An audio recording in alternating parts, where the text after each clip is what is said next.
Assalamualaikum warahmatullahi wabarakatuh. Kami mahasiswa dari Universitas Samudra Dari Fakultas Ekonomi. Program Studi Manajemen. Hari ini kami dari kelompok 9 dengan saya Andrea. saya Yusuf Sagala. Saya Darwis Solim. Hari ini kami membawakan materi berjudul fungsi pengorganisasian lanjutan. Daerah wewenang manajemen. Dalam sistem manajemen, segala sesuatu kegiatan, baik mengenai tugas manajemen maupun tugas operasional untuk mencapai tujuan, disalurkan melalui hierarki organisasi.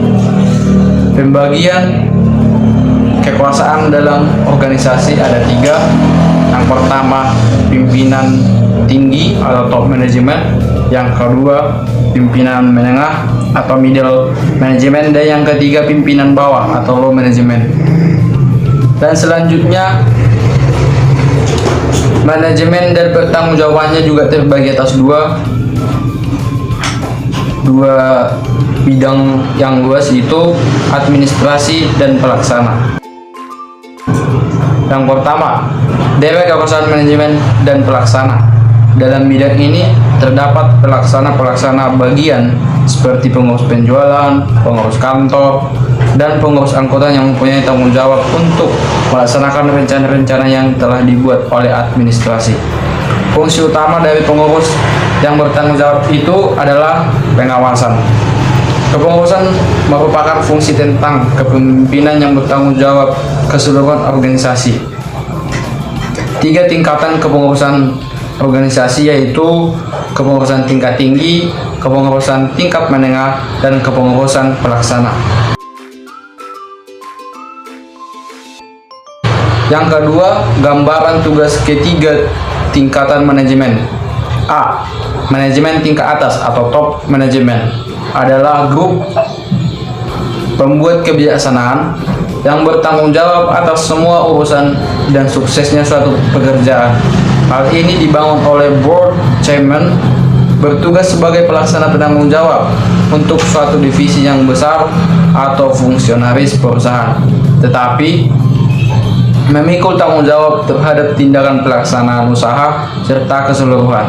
Secara garis besar, mereka memiliki hak untuk 1. Menentukan tujuan dan merumuskan kebijaksanaan. 2. Menentukan rangka organisasi, bidang-bidang pokok kegiatan, garis-garis besar seluruh pertanggungjawaban dan koordinasi. B. Manajemen tingkat menengah atau middle management. Grup ini bertanggung jawab untuk melaksanakan dan menginterpretasikan daripada kebijaksanaan keseluruhan dan untuk berhasilnya operasi dalam penentuan divisi dan departemen-departemen. Mereka mempunyai tanggung jawab yang besar bagi perkembangan individu dan keadilan. Fungsi-fungsi staf yang penting harus atas persetujuan grup ini. Yang pertama, menerjemahkan tujuan dan kebijaksanaan menjadi rencana kerja dan mengamati apakah tersebut telah dilaksanakan. Yang kedua, pembagian tugas-tugas dan proyek-proyek khusus kepada pejabat atau kesatuan-kesatuan organisasi tingkat bawah.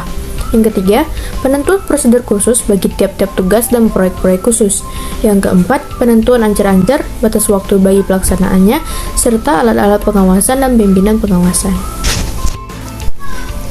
Selanjutnya ada C, manajemen tingkat bawah atau supervisor management. Yang pertama, arti supervisor. Supervisor adalah seorang yang menafsirkan polisi serta prosedur dan bekerja pada suatu tingkat di mana ia harus mengawasi secara pribadi tugas-tugas yang diserahkan kepada kelompok-kelompok kecil dalam rangka usaha mencapai performance yang tepat. Ia adalah merupakan titik kontak antara manajemen dan operatif. Yang kedua, ada supervisor sebagai manajer. Supervisor itu mempunyai tanggung jawab sebagai seorang manajer. Satu-satunya perbedaan antara supervisor ini, pertama dan pemimpin perusahaan, ialah jangkauan dan tanggung jawab tugas pimpinan yang diserahkan kepada mereka. Pada dasarnya, setiap manajer mempunyai 4 fungsi manajemen yang harus dilaksanakan, yaitu merencanakan, mengorganisir, menggerakkan, dan mengawasi. Nomor 3, ada bidang pekerjaan supervisor. Supervisor kadang-kadang disebut crew chief. Supervisor sebagai orang membangun kerjasama atau mentor kerja. Pekerjaan supervisor juga berfungsi memperbaiki cara promosi dan peningkatan status dalam pimpinan. Dalam kelompok teknik, harus ahli dalam praktek dan teori. Supervisor juga dapat melaksanakan apa yang dianggap lebih produktif.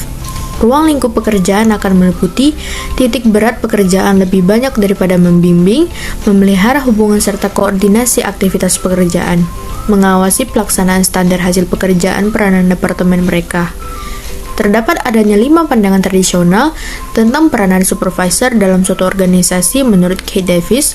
Yang pertama, orang kunci, orang batas, orang tengah, kerja lain, dan ahli hubungan manusia. Selanjutnya yang keempat yaitu berusaha untuk mencapai efektivitas supervisor.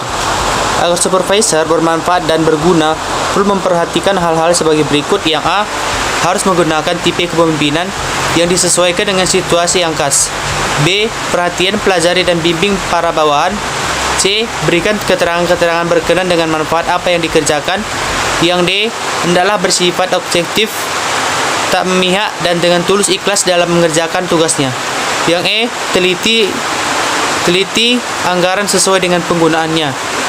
Jadi, tugas supervisor yang utama adalah pengusahaan agar terlaksananya pekerjaan dengan tepat melalui pengawasan dan pengarahan, bimbing agar para pekerja dapat bekerja dengan efektif, sehingga polisi atau kebijaksanaan umum yang telah ditetapkan oleh top pemimpin dalam mengejar suatu produk tertentu dapat diserasikan dengan tugas supervisor untuk menjabatani ke arah performance yang diinginkan.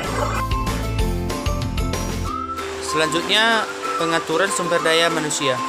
Manajemen SDM atau sumber daya manusia yang sangat penting untuk mengelola SDM dan sumber daya perusahaan agar memberikan hasil maksimal dan memiliki loyalitas tinggi. Setiap jajaran manajemen SDM harus menciptakan SDM yang handal dan melakukan pelatihan pembinaan dan motivasi pada setiap karyawan agar mampu menjalankan sebagaimana mestinya. Dalam jangka panjang, perusahaan melalui manajemen sumber daya manusia akan diarahkan untuk yang pertama, memberikan kesempatan sumber daya manusia untuk berkembang menjadi pribadi yang berkualitas dan memiliki karya daya saing yang tinggi untuk kebaikan perusahaan, juga untuk perorangan itu sendiri. Yang kedua, memperkuat produk unggulan di setiap unit kerja untuk menuju keunggulan kompetitif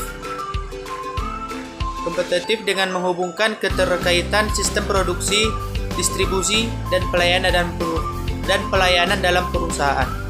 Yang tiga, penguasaan, pemanfaatan, dan penciptaan. Selanjutnya yang keempat, dapat membangun peralatan produksi yang maju dan melakukan informasi manajemen secara sistematis dan terintegrasi agar tujuan perusahaan dapat tercapai dengan baik. Beberapa tujuan manajemen sumber daya manusia. Nah, yang pertama yaitu merumuskan strategi yang efisien, dan yang kedua membuat hierarki yang efisien. Yang ketiga mengevaluasi kemajuan. Yang keempat mempertahankan kebijaksanaan etis. Yang kelima membuat penilaian. Yang keenam penetapan struktur kompensasi yang adil. Dan yang ketujuh menjamin kualitas komunikasi. Dan terakhir yang kedelapan yaitu mengelola keragaman. Sekian pemaparan materi dari kelompok kami. Lebih dan kurang kami mohon maaf. Wassalamualaikum.